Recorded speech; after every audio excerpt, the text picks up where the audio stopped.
The heavy glass revolving doors of the grand towering Vanguard structure turned with a quiet, expensive hum as Madeline Davis stepped into the vast, echoing marble lobby of the Sterling corporate tower. The cold autumn rain of Seattle was hammering relentlessly against the massive, clean glass facade of the skyscraper, blurring the endless grid of glowing red and white car taillights that choked the busy streets down below. Madeline walked with a slow, perfectly measured grace, her high heels clicking softly against the polished stone floor like the steady, ominous ticking of an ancient clock, moving closer toward a destined explosion. She looked at the wealthy, high-society guests who were laughing and drinking expensive champagne under the brilliant warmth of the massive crystal chandeliers, fully aware that this specific night would not just mark her husband's grand ascension.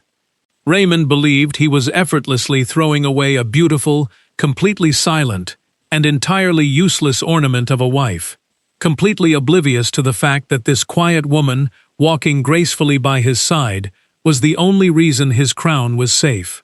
Madeline quietly observed the misty city landscape through the wide glass, without once touching the crystal glass of champagne that an attentive waiter had placed in her steady hand nearly 20 minutes ago. Her deep blue gown traced the serene, unyielding line of her shoulders, while her clear eyes held the dangerous, unwavering calm of an elite chess player who had thoroughly understood the entire board game. On the glamorous, crowded opposite side of the sprawling ballroom, Raymond Sterling was flashing his practiced, charismatic smile at a wealthy circle of international investors, powerful politicians, and sharp-faced corporate lawyers. Earlier that evening, he had been officially announced as the brand-new Chief Executive Officer of Sterling Global, a massive conglomerate specializing in logistics, shipping ports, and trade finance that spanned across the nation. His aging father, Arthur Sterling, who had been abruptly sidelined due to severe health issues, remained seated in a discreet wheelchair near the velvet-draped wall, surrounded by private doctors and assistants. Raymond's sophisticated mother, Beatrice, glided elegantly between the wealthy guests with a rigid, icy pride, acting as if her son's brand-new executive title were a priceless diamond she had personally ordered to be polished. Raymond was the natural heir to this vast empire, but he was also a man profoundly prone to confusing, loud, sycophantic applause with genuine operational competence, moving through the crowd with absolute confidence. He crossed the luxurious room with smooth, calculated steps, greeting every single person as if he were generously distributing invisible financial favors, his tall frame marked by a deep-seated arrogance. Standing far too close to him was Lillian Vance, the brilliant director of institutional relations for Sterling Global, who laughed softly at his jokes while keeping her hand resting on his arm. Madeline witnessed the intimate gesture from across the room, but she did not flinch, nor did she feel even a single flicker of surprise, as her capacity for surprise had died many months ago. She had discovered the first suspicious financial transfer linked to a shell company hidden deep within Raymond's private digital archives, revealing that his cheap marital betrayal was merely the most vulgar part of a larger conspiracy. Lillian Vance moved through the high society crowd like a predator who knew the exact financial price of every single human weakness, possessing a sharp beauty and a voice that turned sweet whenever an audience watched. She frequently glanced across the crowded room at Madeline with a rehearsed smile of pure pity, the exact kind of condescending look that arrogant people use when they believe they have already won the game. What Lillian did not know was that Madeline had spent her entire youth quietly studying corporate crises, complex shareholder disputes, and intricate forensic accounting, while Lillian was merely learning to survive. On this fateful night, one of them saw nothing more than a wealthy marriage coming to a bitter end, while the other saw a massive chessboard, whose pieces were about to be scattered. Beatrice Sterling approached Madeline from behind, making absolutely no effort to hide the deep contempt she had carefully cultivated since the very first day her son brought Madeline home. To the cold-hearted matriarch, Her daughter-in-law was far too beautiful to be trusted, and far too quiet to possess any real intelligence, as she had never accepted a woman without an elite pedigree. Even though Madeline had never once asked the Sterling family for money or social influence, Beatrice firmly believed that an ideal corporate wife should only smile at charity dinners and disappear when business was discussed. Madeline, out of a brilliant mixture of traditional politeness and long-term strategy, had intentionally allowed them to believe she was foolish for long enough, knowing that letting your enemy underestimate you is the cleanest strategy. "You are remarkably quiet tonight, Madeline," Beatrice remarked coldly, tightening her grip on her designer handbag as she stood side by side with her. "An important milestone like this demands a certain regal posture, and we certainly do not want our distinguished guests to think there is any sort of marital trouble between you and Raymond." Madeline turned her face slowly toward her mother-in-law, letting the warm brilliance of the crystal chandeliers touch her pale skin, though the bright light did absolutely nothing to soften the fierce determination in her eyes. She deliberately chose not to answer immediately because she had learned long ago that silence, when weaponized correctly, forces arrogant people to listen closely to their own growing insecurities. Beatrice tightened her thin lips with visible impatience, as that unshakable, quiet calm had irritated her far more than any loud confrontation ever could since the wedding day. If Madeline had broken down and cried, Beatrice could have easily labeled her as weak. If she had screamed, she could have dismissed her as vulgar. But when Madeline simply observed them in silence, Beatrice felt exposed. It was as if her entire life's vanity were nothing more than a poorly drafted legal document waiting to be completely torn apart by a superior analytical mind. "Do not worry yourself, Beatrice," Madeline finally replied in a low, resonant voice that carried an undeniable weight. "This evening will be remembered by everyone in this room exactly as it deserves to be." The polite response seemed harmless on the surface, but something deep within the icy tone sent a sudden chill down Beatrice's spine, shaking her confidence for a brief second.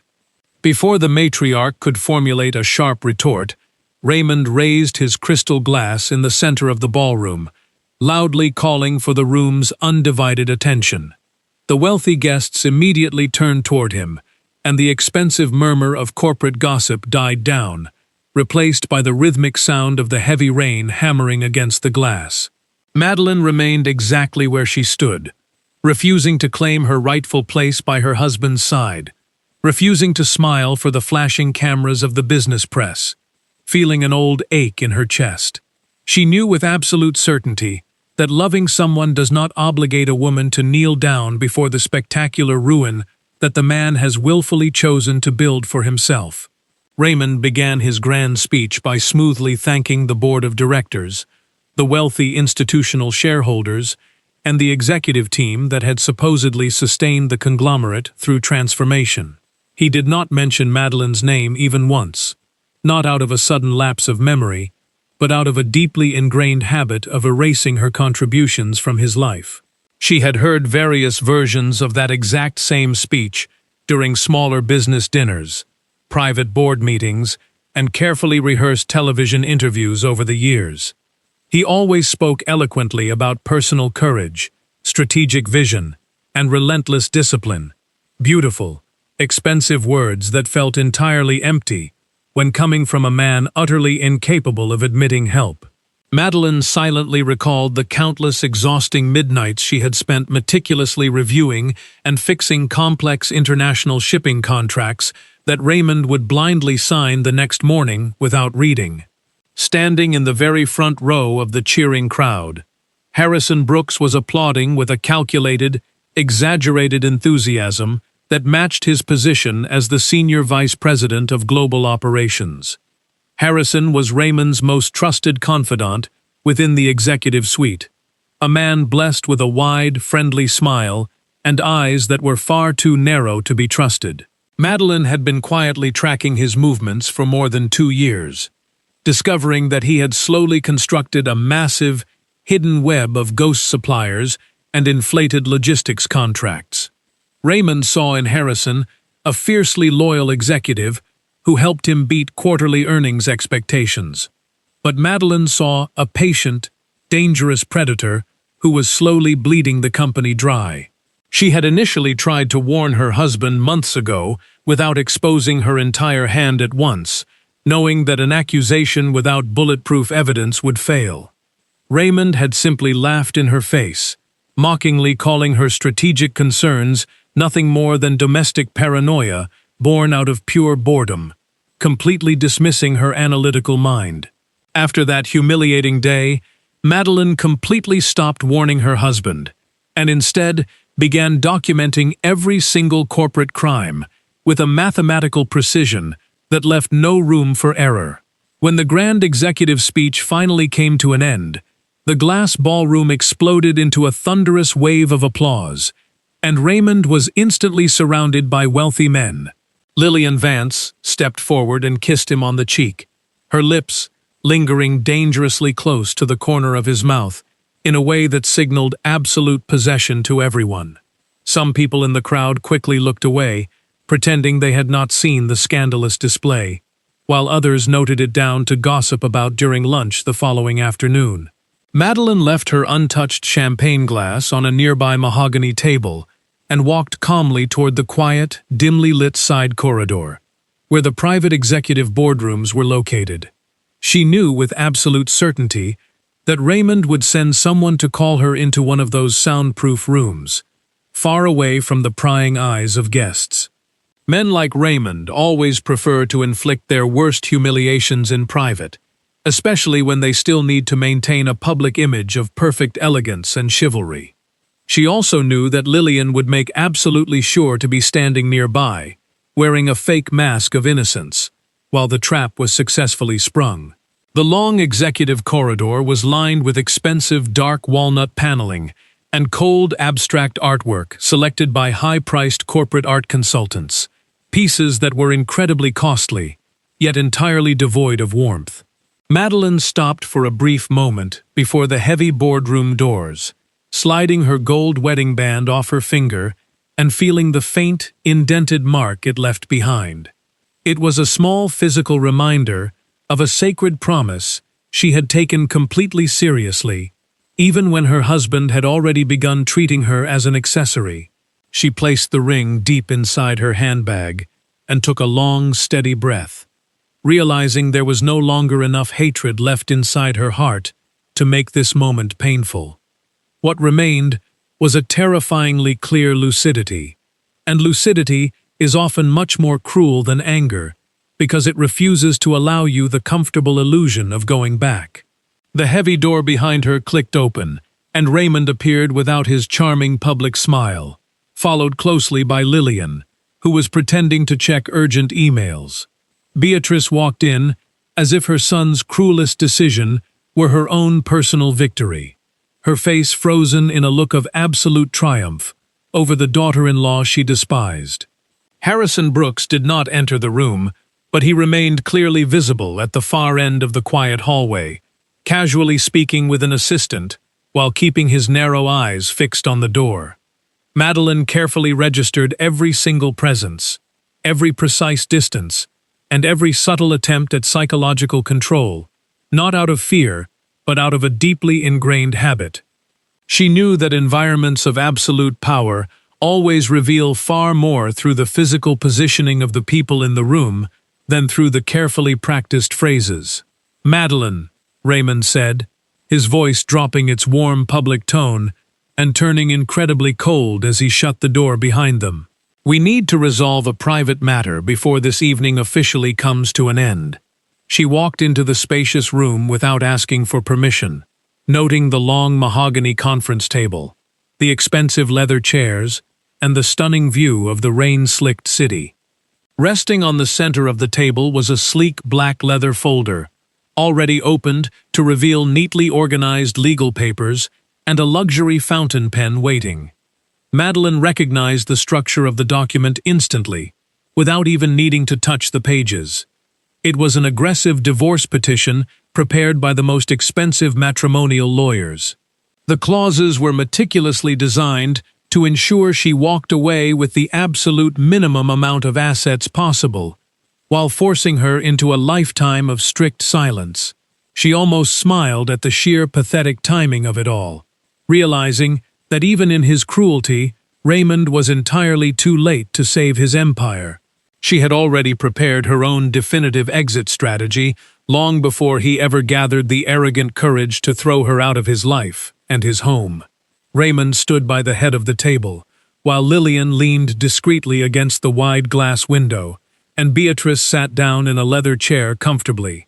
Madeline remained standing, and her refusal to sit down seemed to deeply irritate Raymond, who pulled a heavy chair out for himself but chose not to sit. He desperately wanted to physically dominate the space, but her complete, unshakable serenity made that corporate power play incredibly difficult for him to execute successfully. "I am not going to drag this out," Raymond began, crossing his arms and looking at her with a hard, unyielding gaze. "The current situation between the two of us has become entirely insupportable, and as I assume a much greater global responsibility tonight, I need a life that is perfectly aligned with my brand new executive moment." "Your brand new executive moment," Madeline repeated softly, her voice entirely devoid of any anger, carrying only a faint trace of undeniable irony that cut through his speech. Raymond narrowed his eyes at her calm demeanor, his frustration growing with every passing second. "Yes, my moment. This conglomerate demands a powerful, modern image, a true partner who fundamentally understands the immense weight of standing by my side at the top of the world.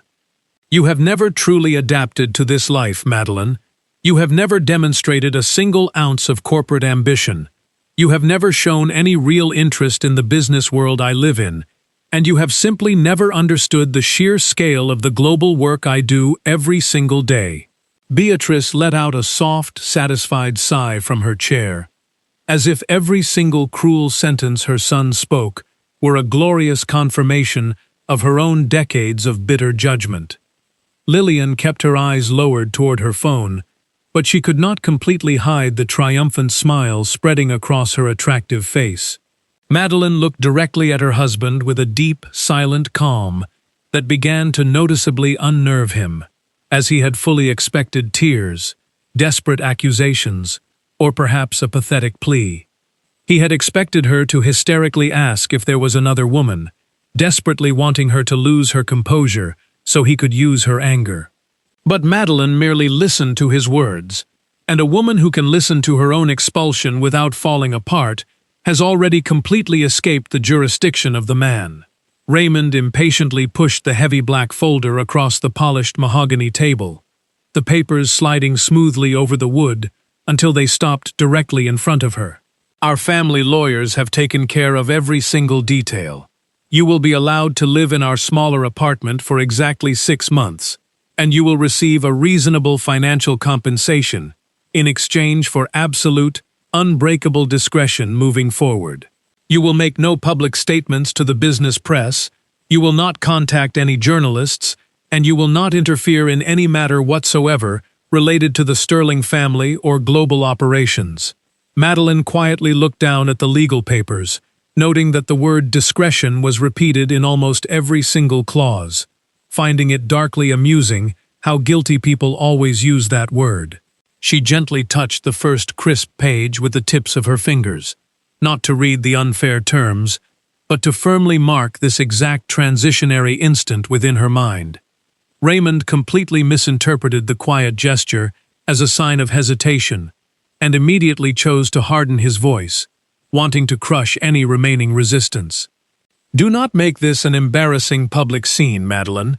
You know very well that you do not have the financial structure or the legal power to face our family in a court battle.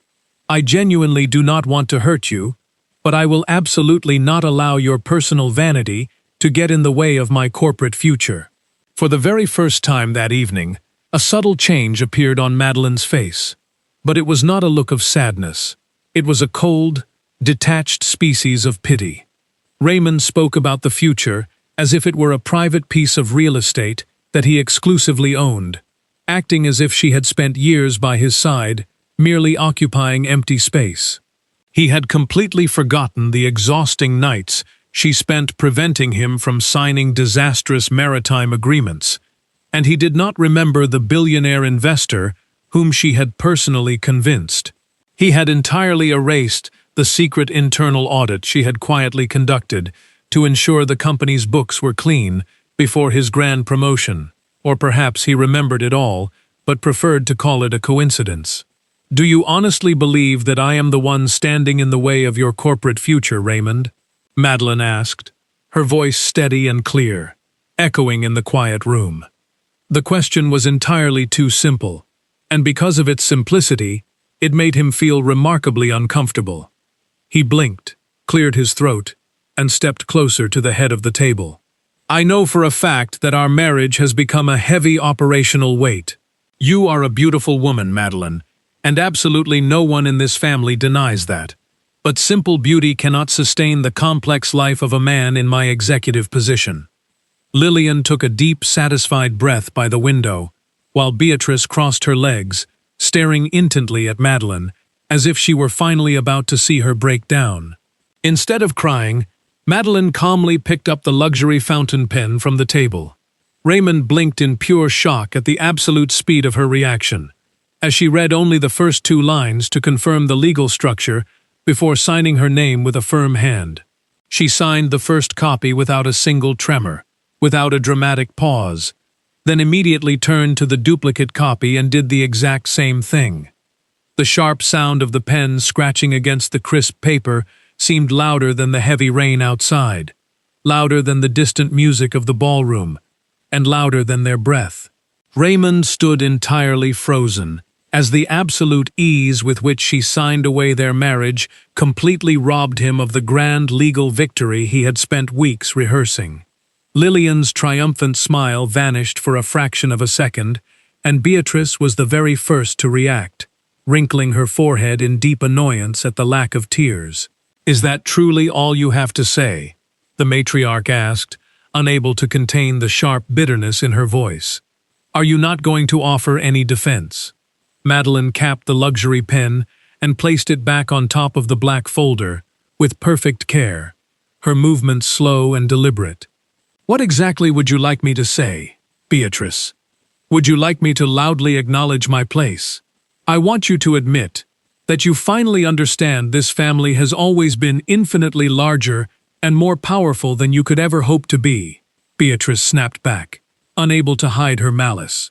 Madeline looked directly into her eyes, her gaze completely devoid of any anger, holding only a deep tranquility that felt entirely unsupportable to the older woman.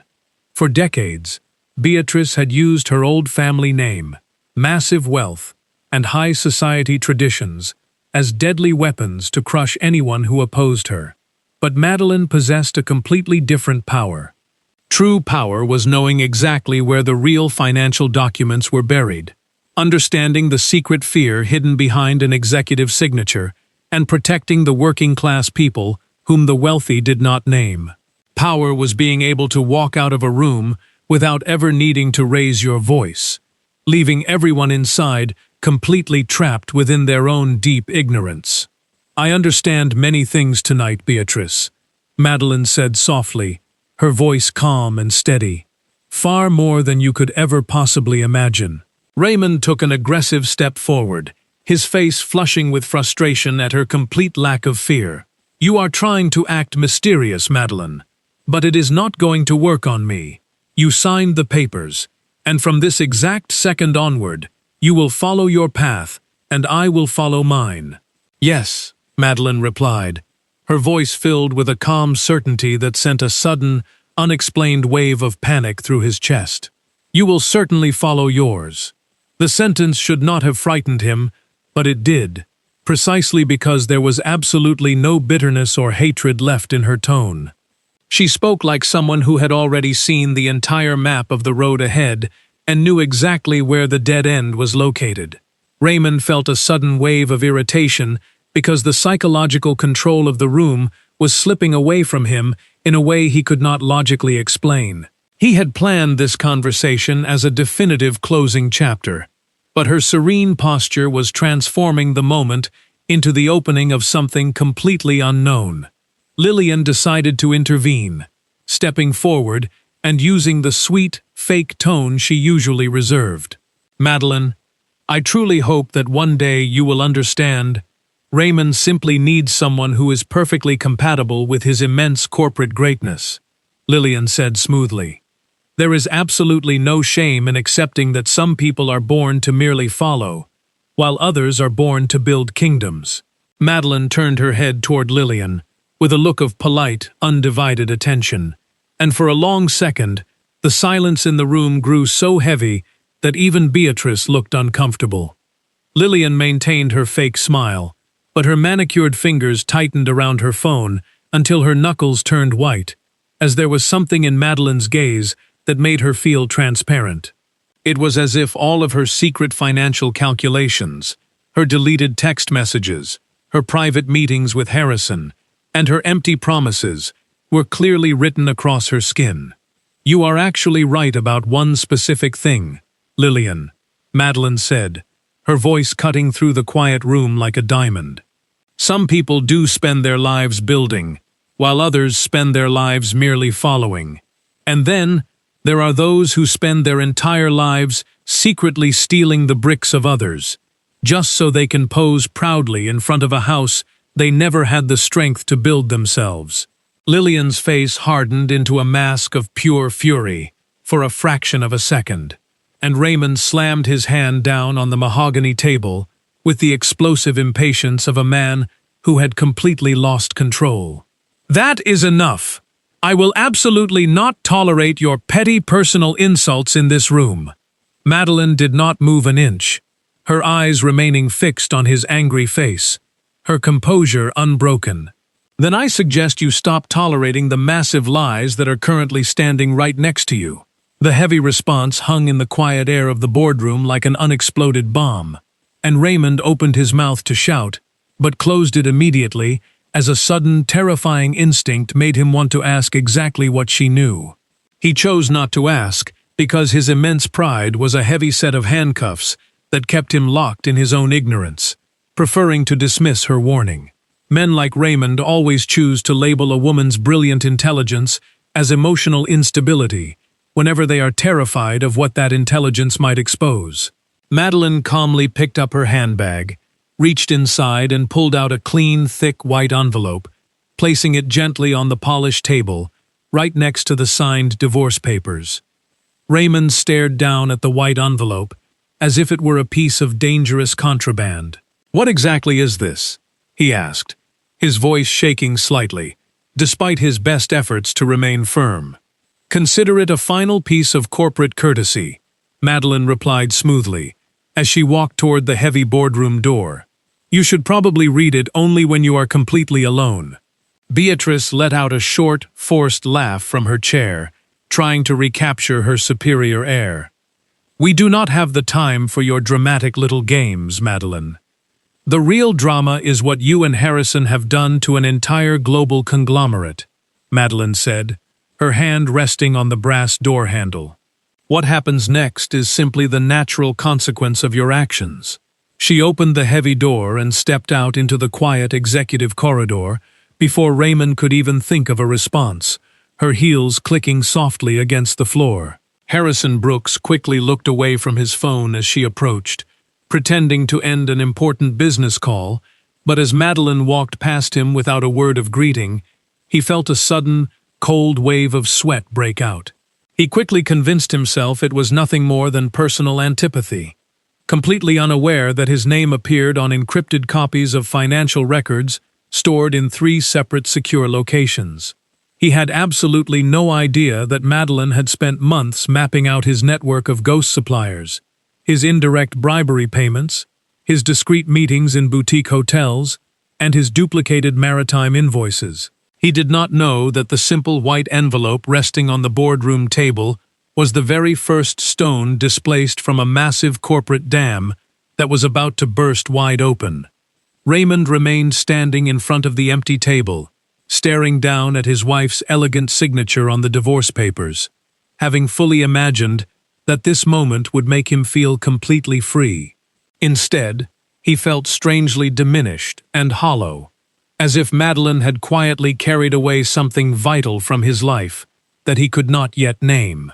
Lillian stepped closer to him, placing her hand firmly back on his shoulder and using her softest voice to soothe his bruised ego.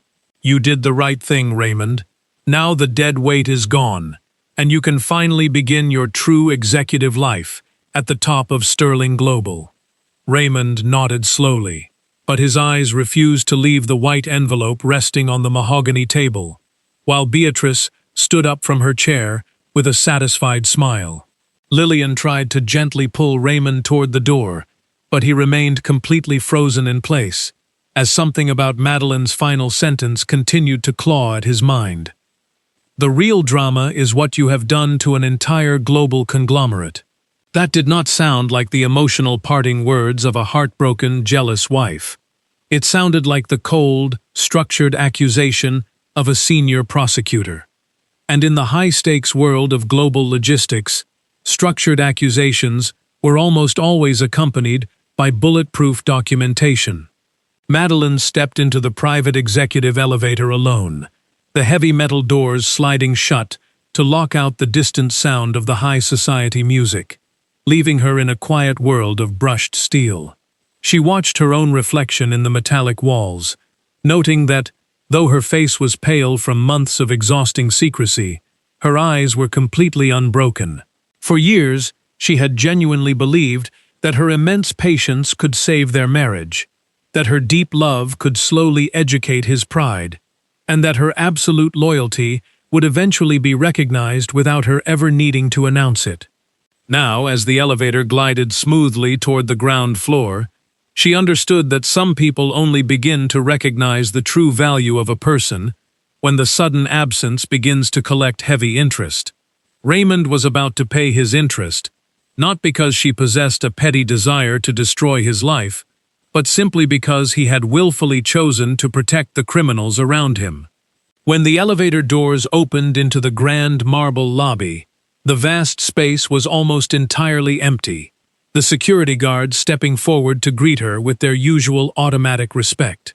They were clearly wondering if they should still address her as Mrs. Sterling after seeing her leave the executive floor alone on the night of her husband's biggest triumph. Madeline noticed their subtle hesitation and offered them a gentle, reassuring smile, not for their comfort, but for her own. Realizing that the famous family name everyone believed to be her greatest social privilege had never truly been her identity. Outside the towering glass entrance, the heavy rain had finally begun to slow down into a cool, misty fog that hung over the streets. A sleek black sedan immediately pulled up to the curb, and the driver, Paul, a loyal employee who had worked for Madeline's father for more than a decade, stepped out quickly with a wide umbrella. "Good evening, Mrs. Madeline," Paul said respectfully, opening the heavy rear door for her. Madeline stepped inside the quiet car, and only when the door clicked shut did she finally allow her tense shoulders to relax, leaning her head against the soft leather seat. Paul closed his umbrella and took his place behind the steering wheel, turning the vehicle smoothly onto the wet, dark avenue. He did not ask her a single question about what had transpired on the 48th floor, as there are some rare people whose loyalty is so deep and absolute that it requires no words.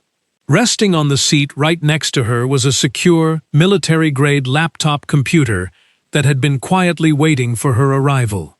Madeline flipped the screen open, and the bright blue light immediately revealed an urgent, encrypted message from Claire Miller, her brilliant corporate attorney and closest friend of 20 years.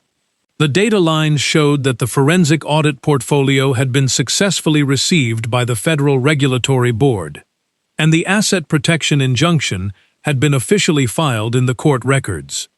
Madeline read the status lines twice to ensure there were no errors, then closed her eyes for a long moment, letting the quiet hum of the car engine fill her mind.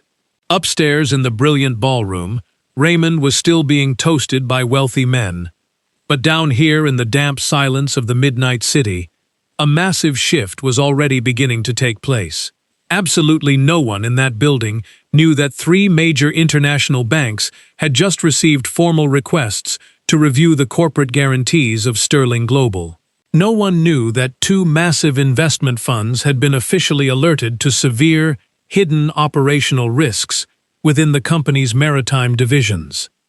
No one knew that the working-class families of men who had been severely injured in unrecorded port accidents would finally have elite legal representation capable of fighting the corporate machine.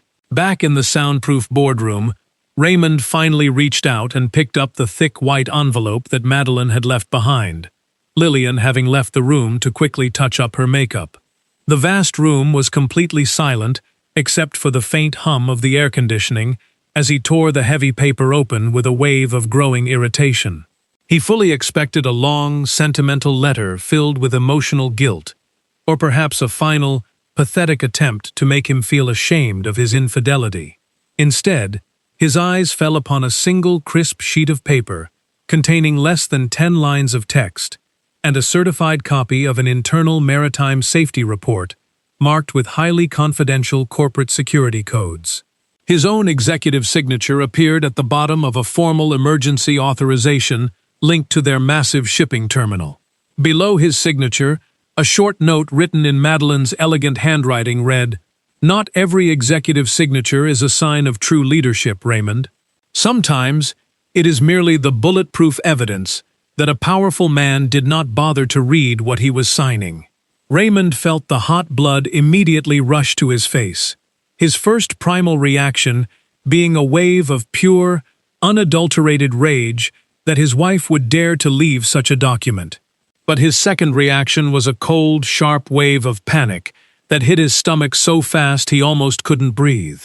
He immediately picked up his phone and called Harrison Brooks, his vice president of operations, answering on the very first ring with a voice that was entirely too cheerful. "Harrison, I need you to come back to the private boardroom right this second," Raymond ordered, his voice tight and completely devoid of its usual warmth. "And make absolutely sure you come alone." Harrison hesitated for a fraction of a second on the other end of the line before maintaining his smooth, professional tone. "Of course, Raymond. Did something unexpected come up with the investors?" Raymond looked back down at the certified maritime report, the thin lines of rain sliding down the glass window behind him like long, transparent fingers. "I am not entirely sure yet," Raymond replied coldly, "but I am about to find out." The profound journey of Madeline Davis and the ultimate collapse of the Sterling dynasty offer an invaluable blueprint for the mature soul, reflecting upon the deep, often hidden currents of human existence. As we advance through the autumn of our lives, the glittering illusions of worldly success, the grand titles, the towering structures of glass and steel, the expensive jewelry, and the loud, sycophantic applause of high society, begin to naturally lose their blinding luster, revealing the stark, undeniable truth that the real value of a human life is never determined by what we display, but by what we choose to protect in the quiet dark. We live in a world that is deeply, tragically obsessed with the loud performance of power, where arrogant men frequently confuse an executive signature with genuine leadership, and where a woman's patient, gentle silence is foolishly dismissed as a sign of intellectual inferiority or social compliance.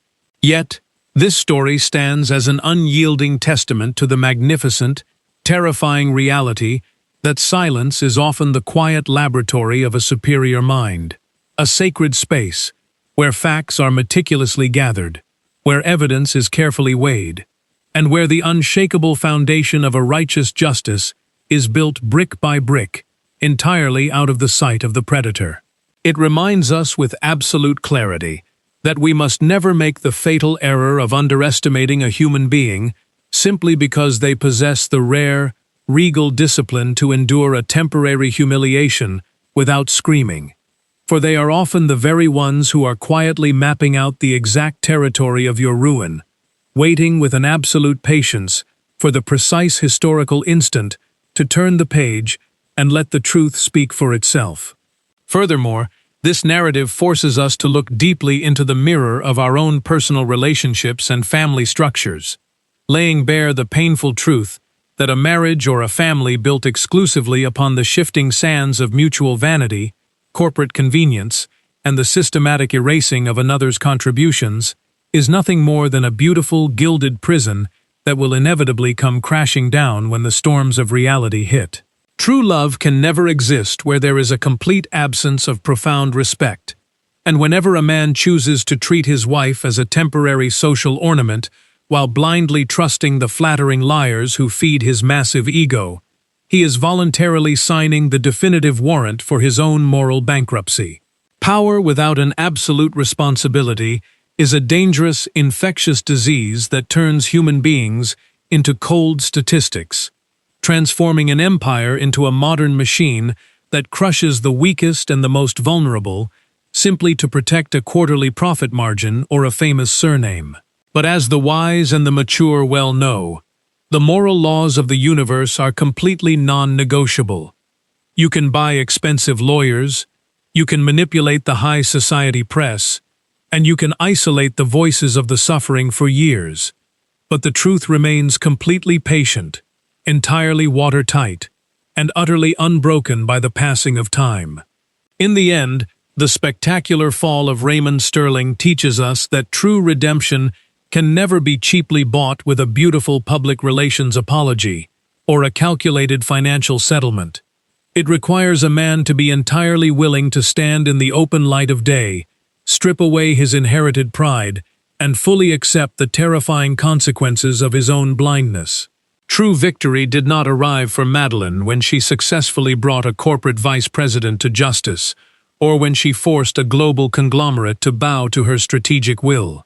Her true, everlasting triumph was the absolute, definitive possession of her own moral soul, proving to the world that dignity never implores for recognition, that character can never be bought by old money, and that the quietest heart in the room is often the one that carries the unshakable thunder of the absolute truth.